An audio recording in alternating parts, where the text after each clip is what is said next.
With daily visits to the cemetery, Even at 254, day 254, Melissa and Vincent Murphy count the days since their children were murdered. 5-year-old Sophia Grace and 7-year-old Noah Kent, the youngest of their 5. it was just like, this is my first day without my Noah and my Sophia. And at 19, their oldest son, Malik, is charged with stabbing his brother and sister to death and stabbing his father. Now, in Molly, this one, well, it has the whole community upset. The crime stunned the Colorado Springs community. That deadly attack happened at about 1 o'clock this morning. Take me back to October 17th. What's the day like? That is a kind of a painful part about all of this, is that it was a very normal, enjoyable day. We kind of did the same routine that we always do, and had dinner, and it was a nice night. And so we were all outside as a family. And even Malik, because not all the time Malik comes outside to play with them in the evenings with the little kids. And he did that night. He was out there playing with Vinny and Elijah and Noah and everybody, and they were all playing football. And yeah, everything was, and then we came inside and did the whole bedtime routine. And my very last sentence was, "Mommy loves you." Shortly after 1 a.m., I awoke to the sound of Sophia's voice saying, "No, Malik, no."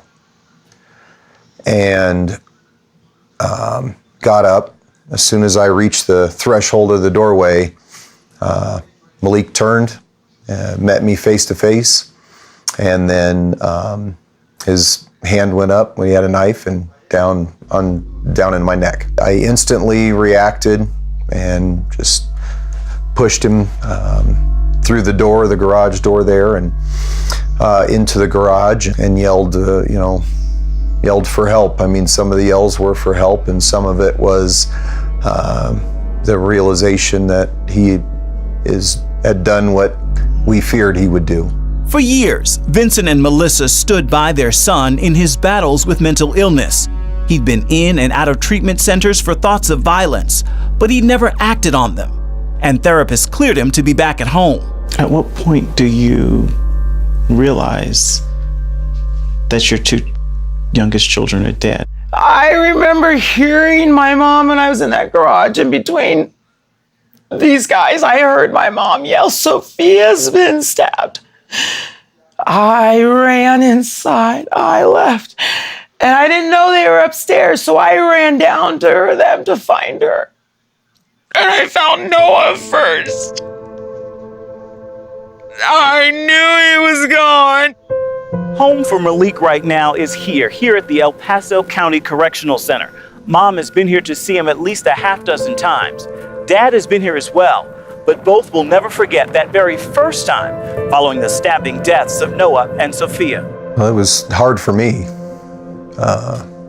Definitely hard for me. By this time, there's a lot pent up and built up. Malik told me that he has things he wants to say to me and his dad. He has a lot he wants to say. He said he actually sat down with his attorney and told his attorney everything that he wanted to say to us, and they told him not to say those things. So I remember my advice back to Malik was, well, Malik, your attorneys are going to give you good courtroom advice, and then there's also your moral advice, and that's going to be different than from what they give you.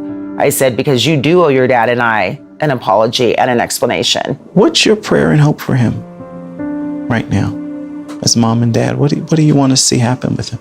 Well, my hope and prayer, honestly, for him is salvation. It's for salvation. I believe in eternity. Heaven is real. God is real. And so that's what I pray for now is for his salvation. There are a lot of things that we want in the flesh. We want answers, and we want to feel. We want closure, and we may not get those. But we may not get those. As his parents, have you reached a point of saying, "I forgive you, son"? Well, that is definitely the battle. And that's a long-term battle. That's something we're working through. I think it kind of reflects our personal relationship with God, where we are individually with our personal relationship with Christ is how we're walking out the road of forgiveness. Melissa and Vincent walk the forgiveness road together with every trip to the cemetery and every prayer she records in her journal. We don't have to spend our time hating Malik because God is going to vindicate us and his love will endure forever. I've allowed the truth to comfort me and give me hope. In writing, Melissa knows Malik's battle and their family's fight is a spiritual one. And there has been days when I walk away from here, though, with just a little bit better hope. My hope has more confidence, a little bit more hope in the reality of where Noah and Sophia are and how real heaven really is.